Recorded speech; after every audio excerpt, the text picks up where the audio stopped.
Assalamualaikum warahmatullahi wabarakatuh. Waalaikumsalam warahmatullahi wabarakatuh. Sahabat Yayan Salatiga menyapa. Menjadi seorang wirausaha tentulah tidak mudah dan banyak sekali lika-liku yang harus dilewati. Mulai menjadi penjaga sekolah hingga berjualan roti bakar di kota Salatiga hingga saat ini bisa mendirikan sebuah kampung bahasa, apalagi selain itu menjadi pelopor dalam pembuatan pupuk organik yang sangat bermanfaat bagi seluruh petani, khususnya di Jawa Tengah.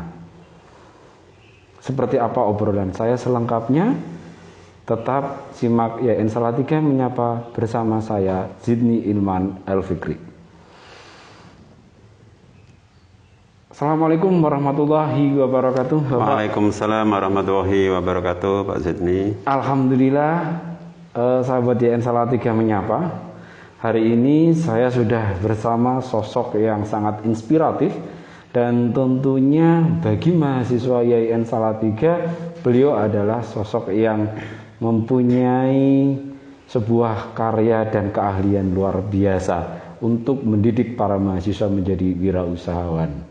Nah, tentunya sahabat Yayan Salatiga penasaran siapa sih sebenarnya beliau, tinggal di mana, dan seperti apa sih wirausaha yang dikerjakan beliau hingga saat ini, sehingga seringkali mendapatkan juara, bahkan mendapatkan pengakuan dari dinas pertanian maupun dinas-dinas terkait.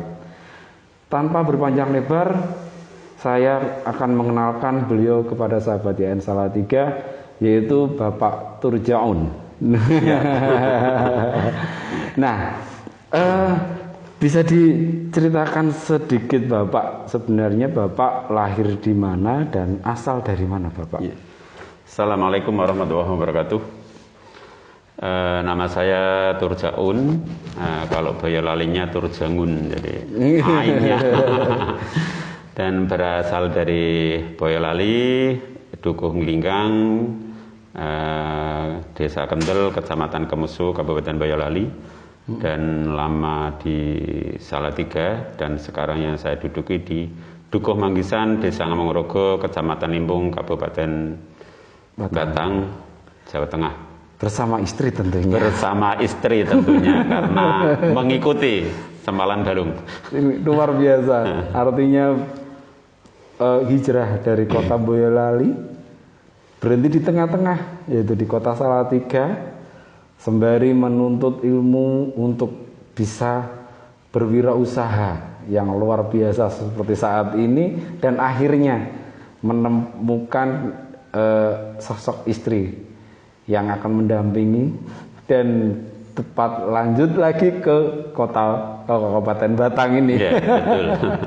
Kalau putra Bapak sudah berapa nih? Anak saya 2, yang satu di Pondok Pesantren Kudiasiyah Putri, yang satu di MI Ndelisan bersama ibu, jadi ibu kepala sekolahnya, kelas 6 ini. Luar biasa. Hanya dari 2 putri itu? Baru 2 putri. Sebuah karunia yang luar biasa.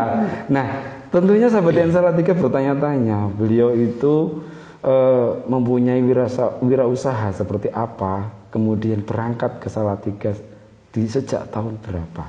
Kita tanyakan saja. Sejak kapan Bapak beranjak dari Boyolali ke kota Salatiga? Iya, ceritanya panjang dan singkatnya adalah saya dari Boyolali. Ketika melangkahkan kaki dari rumah, bismillah, saya ingin membuat perubahan di desa saya, khususnya di Boyolali.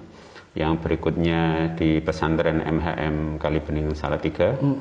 Habis dari situlah saya merana ke sana kemari, mendirikan mendirikan jualan roti bakar, sus segar, Indomie, dan pisang bakar. Di Salatiga lumayan lama, punya cabang mie ayam, juga bakso di Salatiga juga. Itu di tahun berapa Pak kira-kira? Kurang lebih 90-an ketika pas tahun itu pergantian antara lengser ya Pak Soeharto. Oh, di masa akhir-akhir perlengseran Pak Soeharto. Pak Soeharto itu saya sudah jualan roti bakar, Indomie bersama penjaga MTS NU Pak Bon lah. Woi, luar biasa. Tukang resik. Itu masih tukang resik di MTS NU. Juga saya malamnya masih kadang pagi juga masih ngepel di kantor Wawasan Salatiga. Pada masa itu masih ada kantor Wawasan Kota Salatiga ya Pak dan ya. saya masih ngelaju di pondok pesantren pada waktu itu. Berarti belum menetap tapi sudah banyak sekali kesibukan dengan niat dari Salatiga untuk merantau di Kota Salatiga. Iya, betul. Dari Kota Boyolali, dan berapa tahun kira-kira akhirnya di Kota Salatiga dan menuju ke Batang ini Bapak? Di Kota Salatiga kurang lebih kisaran 10 tahun. Di Kota Salatiga masih mengawal mendirikan sekolah alam di Boyolali, di tanah kelahiran saya di tahun 2000, mulai tahun 2002 begitu, dan membentuk kelompok-kelompok tani masyarakat di sekitar situ, dan bagaimana ekonomi masyarakat juga terangkat dengan adanya kelompok-kelompok tani maupun koperasi yang ada di sekitar Boyolali. Di Salatiga juga membentuk pedagang kaki lima, ada mie ayam, ada bakso, ada sate dan lain sebagainya dengan beraneka ragam agama. Saya satukan dengan adanya paguyuban pedagang kaki lima di ada Salatiga kisaran Jetis. Luar biasa. Jadi malah menjadi pelopor, Bapak juga menjadi pelaku, kemudian Bapak membagikan atau memberikan pelajaran kepada masyarakat yang di Kota Salatiga. Iya.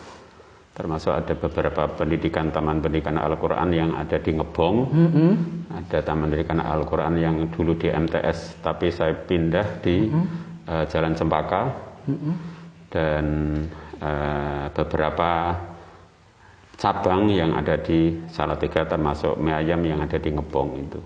Luar biasa sekali. Sebuah perjuangan yang pelik dan susah untuk kita jabarkan. Bahkan kalau mungkin kita ceritakan akan panjang ini. Sangat panjang. Tentunya banyak kenangan dan banyak sekali yang bisa kita kupas. Nah, apa sih sebenarnya keterkaitan Bapak dengan YIN Salatiga yang saat ini Bapak bahkan menjadi salah satu dosen untuk kewirausahaan di YIN Salatiga? Bisa diceritakan Pak? Iya, ketika saya menginjakkan langkah bismillah ke kampus Salatiga, ini saya membacanya adalah anak-anak mahasiswa ini kan yang akan disiapkan pulang ke masyarakat untuk berjuang menghadapi beraneka ragam persoalan yang ada di masyarakat. Tentunya yang pertama adalah harus punya ilmu kewirausahaan, ilmu yang ditekuni. Istilah saya adalah mengembangkan minat bakat mahasiswa. Jadi ketika mahasiswa sudah punya minat bakat yang ada di hati mahasiswa, itu dikembangkan dulu semaksimal mungkin, sehingga ilmunya bisa maksimal, belajar juga bisa sungguh-sungguh, sehingga nanti akan buat bekal kewirausahaan ketika di rumahnya masing-masing. Nah, ini tentunya Bapak juga tidak lantas bisa tertarik dengan YIN Salatiga, atau jangan-jangan Bapak ini seorang sosok istrinya juga alumni YIN Salatiga nih sepertinya. Oh, pasti. Ini yang akhirnya terbongkar kan. Kenapa Bapak tertarik dengan kenapa Bapak tertarik dengan YIN Salatiga, dan ternyata juga sosok istrinya juga ternyata alumni YIN Salatiga. Iya. Dan menjadi inspirasi bagi Bapak. Iya. Istri saya namanya Pujana dan alumni YIN Salatiga, dan waktu itu masih sebelum Setain masih sekolah tinggi begitu. Dan saya juga sering mengadakan kegiatan Taman Pendidikan Al-Quran di gedung kampus itu, kampus Setain dulu, dan bersama-sama mahasiswa begitu di Salatiga. Jadi bagaimana saya alhamdulillah bisa melihat di Salatiga secara utuh Bagaimana untuk mengembangkan para pemuda yang banyak pengangguran juga di Salatiga. Kenapa saya juga harus membentuk paguyuban pedagang kaki Salatiga ini untuk media belajar kepada orang-orang lain, termasuk di pesantren-pesantren yang mau langsung belajar dengan tanpa teori, jadi langsung praktek dan pedagang kaki lima itu mengaplikasikan langsung. Betul, luar biasa sekali. Nah, tentunya di YN Salatiga juga selain Bapak menemukan dambaan hati sosok seorang istri, ada tempat-tempat yang bisa Bapak mempunyai kenangan mungkin di kampus 1, karena waktu itu kan masih stain Bapak. Ada nggak Bapak tempat-tempat kenangan mungkin bersama istri ketika janjian harus ketemu di mana, harus ngumpet-ngumpet di mana gitu kan? Iya, kalau ketepatan saya punya mendirikan Taman Pendidikan Al-Quran itu adalah di MTSNU, di musola itu, Kota Salatiga, di perempatan Jetis itu, dan itu siswanya rata-rata 70-an sampai 80 dan sejak awal sebelum istri masuk itu juga saya sering pasang pamflet di kampus minta mahasiswa untuk ikut mengajari, untuk membantu mengajar di Taman Pendidikan Al-Quran. Tapi nyun sewu, karena wilayah Salatiga kita tahu semuanya, bagaimana untuk membangun sumber daya manusia anak-anak ini supaya terbangun mulai ada pembekalan sejak kecilnya. Itu luar biasa, karena Salatiga yang sangat kultur banyak sekali, kemudian banyak pendatang-pendatang juga. Betul, yang di sana bukan hanya asli kota Salatiga sendiri. Nah, tentunya sahabat YN Salatiga menyapa sangat penasaran. Masih satu. Jadi di Salatiga saya juga menjadi satu Persatuan Umat Beragama. Dulu Hati Beriman Salatiga. Betul. Saya menjadi relawan Hati Berimannya Salatiga, berkumpul di beraneka ragam agama, termasuk untuk membagi-bagi pakaian pantas pakai, nasi bungkus dan lain sebagainya, sama teman-teman yang lainnya. Luar biasa, banyak kesan sekali ternyata Bapak ketika berada di Salatiga, dan ini sangat menarik dan tidak cukup waktunya kalau kita bahas.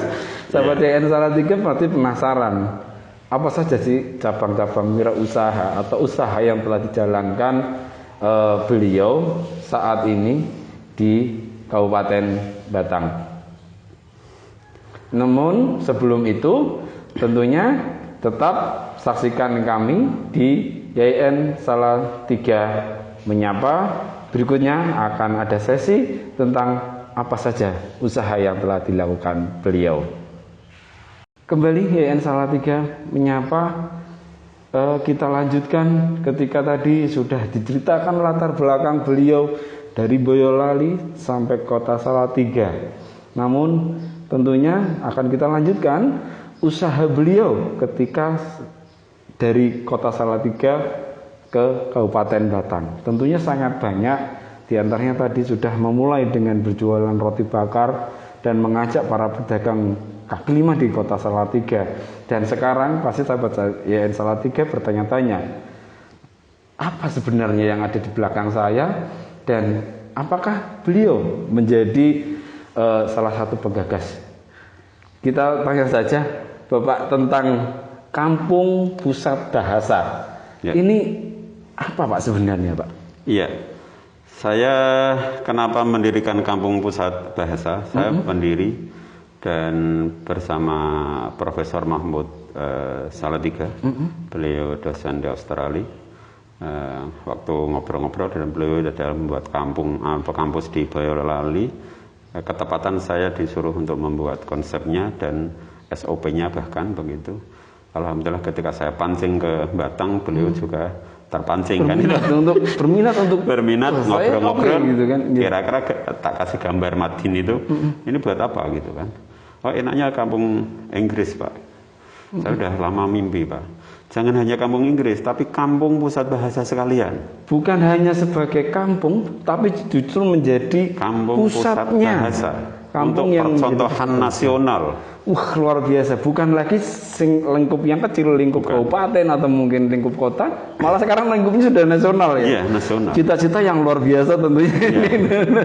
Dan ini harapan awal ini adalah ada bahasa Inggris, ada bahasa Arab, ada Mandarin, ada Jepang, ada Jerman, tambah satu lagi ada bahasa. Luar biasa. Bahasa Jawa maksudnya, gitu bahasa kan. Supaya tidak lupa dengan Jawanya, dan begitu. tidak meninggalkan tradisi Jawanya juga, gitu kan. Betul, itu. Nah, ini sejak kapan Bapak didirikan atau digagas Kampung Pusat Bahasa ini? Ini berdiri 2 tahun yang lalu sebelum COVID berdiri. Terus ketika ada COVID kita berhenti dulu dan sekarang mulai lagi. Dan harapannya juga berdiri kampus. Jadi konsepnya sebenarnya sangat ringan. Konsep saya adalah soal pemberdayaan ekonomi masyarakat. Artinya memberdayakan ekonomi di masyarakat. Iya, tapi ketika saya mendirikan Kampung Pusat Bahasa ini, insya Allah akan kena semuanya.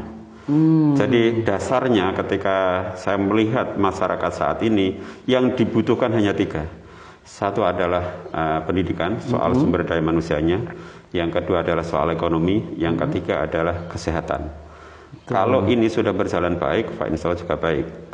Terus dengan adanya Kampung Pusat Bahasa ini, secara tidak langsung ketika nanti dari orang luar masuk ke masyarakat, menginap di masyarakat, sehingga ekonomi masyarakat akan tambah. Meningkat. Karena akan ada kos-kosan di rumah masing-masing. Dan rumah makan termasuk warung-warung akan menjamur. Dan bagaimana untuk menghidupkan itu untuk gaya tarik masyarakat, juga masyarakat tua-tua pun ini belajar bahasa Inggris. Artinya mulai dari yang muda sampai yang tua pun harus belajar bahasa Inggris. Wajib hukumnya. Untuk menjadi pusat bahasa. Iya. Kampung yang dijadikan pusat bahasa. Betul. Dan satu-satunya di Indonesia mungkin. Iya, insya Allah satu-satunya. Luar biasa, cita-cita yang sangat besar. Jadi perjuangan yang sangat panjang. Seorang pedagang roti bakar, kata Salatiga. Namun usaha yang digeluti sekarang sangat menarik dan tentunya menjadi penopang kehidupan di masyarakat. Nah, sahabat YN Salatiga, masih banyak usaha yang digeluti oleh beliau Bapak Tojaun. Yang sangat menarik adalah tentang pupuk organik atau pupuk yang menjadi sumber kehidupan bagi para petani. Di maraknya sekarang pupuk-pupuk yang non organik dan sangat tidak menyehatkan bagi tubuh manusia. Seperti apa obrolan selanjutnya mengenai pupuk yang ada dan pupuk yang telah diolah beliau? Tetap ikuti YN Salatiga Menyapa.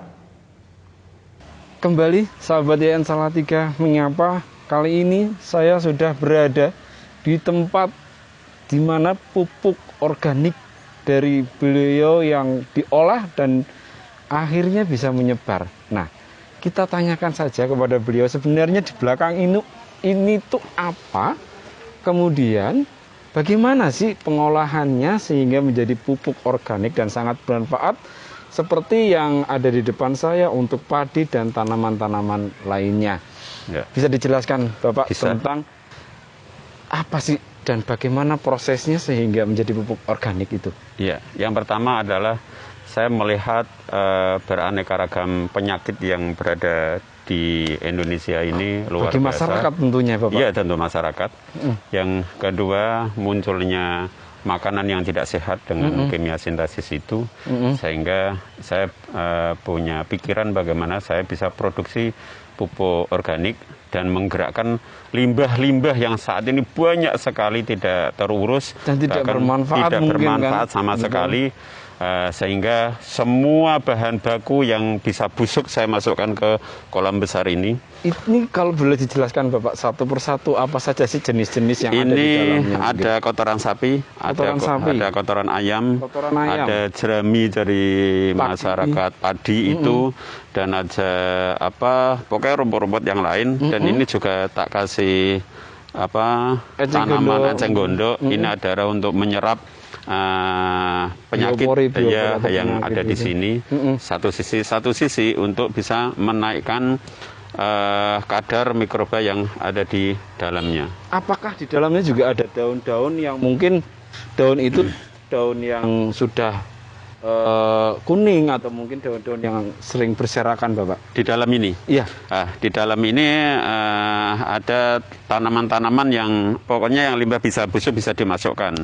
Kayak kotoran limbah jagung, janggel, saya masukkan ke sini. Wah, luar biasa. Ya. Dan sahabat YN Salatiga, tentunya dari pupuk organik ini juga sangat bermanfaat bagi kampus kita, YN Salatiga, yang menuju ke Green Matrix dan sudah menempati peringkat kesekian UI Green Matrix di Indonesia.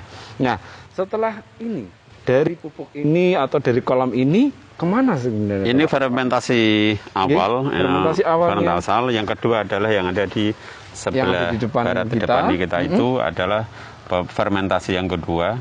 Itu adalah kolam besar. Sebelum nanti ada akhirnya lagi. Sebelum ada akhirnya lagi finishingnya. Jadi sampai 3 kali fermentasi. Sampai 3 kali fermentasi sehingga bisa langsung di-packing, kemas, dan bisa dinikmati oleh masyarakat untuk seluruh tanaman. Betul. Luar semua biasa. Tanaman. Sejak kapan sih Bapak sebenarnya mempunyai ide, mempunyai gagasan bahwa pupuk organik ini sangat bermanfaat bagi masyarakat, khususnya bagi masyarakat yang mempunyai tanaman, Bapak? Iya. Saya mulai pendampingan petani lewat Karya Thaibah itu mulai di 16 kabupaten dan 16.000 anggota itu. Kita bina di masyarakat, ada pelatihan-pelatihan di desa-desa, tapi tidak ada 5% yang melakukan itu. Yang berikutnya saya pengalaman membuat biogas digester dari limbah kotoran sapi, kotoran ayam, kotoran tahu manusia, mulai Blora sampai ke Cilacap, ternyata limbahnya juga belum dimanfaatkan juga. Artinya kurang bermanfaat bagi masyarakat gitu. Betul, sehingga saya mencoba mulai 1 ember, 2 ember, dan lain sebagainya. Setelah itu saya labkan ke Sukovindo dan UGM, ternyata masuk ke standar nasionalnya. Mikrobanya juga luar biasa. Sehingga masuklah pada izin ke Kementan dan alhamdulillah sekarang sudah e-katalog. Jadi sudah diakui, mau ke luar negeri pun sudah siap. Luar biasa sekali. Ini sebuah usaha yang sangat nggak bisa disampaikan dengan kata-kata. Olah limbah jadi berkah. Nah, olah limbah jadi berkah. Bakal dari sebuah kotoran yang tadinya dilihat tidak bermanfaat, namun ternyata bermanfaat bagi tanaman, dan tanaman itu menghasilkan sebuah buah ataupun padi sehingga bisa dikonsumsi oleh masyarakat dan sangat sehat, bisa dikonsumsi dengan nyaman oleh seluruh masyarakat. Betul. Nah, harapannya Bapak melalui usaha yang telah Bapak lakukan, kemudian Bapak mengajar ke YN Salatiga, seperti apa Bapak?